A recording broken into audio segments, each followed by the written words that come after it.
अस्सलाम वालेकुम। Welcome to my YouTube channel. ये डा न्यूज़पेपर की एक हेडलाइन है, बहुत ही इम्पोर्टेंट हेडलाइन है और इसमें 3 बुलेट पॉइंट्स भी हैं। जो भी डिफ़िकल्ट वर्ड्स थे मैंने उनको हाईलाइट किया है, उनकी मीनिंग भी लिखी है, तो आइए उनको समझने की कोशिश करते हैं।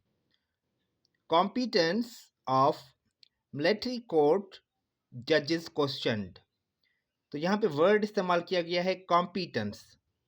कॉम्पिटेंस का मतलब है काबिलियत या अहलियत। मिलिट्री कोर्ट का मतलब है फौजी अदालत। क्वेश्चन का मतलब है सवाल उठाना। तो इस हेडलाइन का मतलब हुआ फौजी अदालतों के जजों की अहलियत पर सवाल उठाए गए। आइए बुलेट पॉइंट की तरफ आते हैं। Justice Mandokhel wonders how much experience presiding officers have of handling down harsh punishments। तो वंडर का मतलब है हैरान होना। प्रेसाइडिंग ऑफिसर्स का मतलब है सदारत करने वाले अफसरान। हार्श पनिशमेंट्स का मतलब है सख्त सजाएं। तो इस बुलेट पॉइंट का मतलब हुआ जस्टिस मंडूखेल ने सवाल किया कि फैसला सुनाने वाले अफसरान को सख्त सजाएं देने का कितना तजुर्बा है। ये थी पहली बुलेट पॉइंट।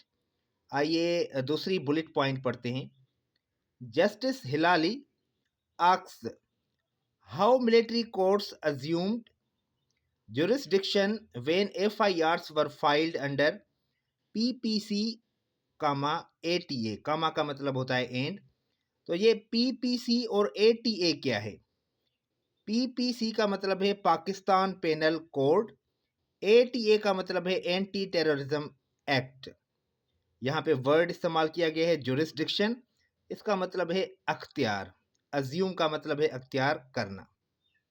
तो इस हेडलाइन का मतलब हुआ जस्टिस हिलाली ने पूछा कि फौजी अदालतों ने कैसे दायरा अख्तियार संभाला जब FIRs PPC और ATA के तहत दर्ज की गई। ये लास्ट में एक बुलेट पॉइंट है। Government explains it charged only 105 individuals under OSA PAA on basis of solid evidence in may 9 cases. तो सॉलिड एविडेंस का मतलब है ठोस शवाहिद। ये OSA और PAA का मतलब क्या है? OSA का मतलब है ऑफिशियल सीक्रेट्स एक्ट और PAA का मतलब है पाकिस्तान आर्मी एक्ट। तो इस बुलेट पॉइंट का मतलब हुआ हुकूमत ने वजाहत की कि मई के 9 मुकदमात में ठोस शवाहिद के बुनियाद पर सिर्फ 105 अफराद पर OSA और PAA के तहत इल्ज़ामात आयद किए गए।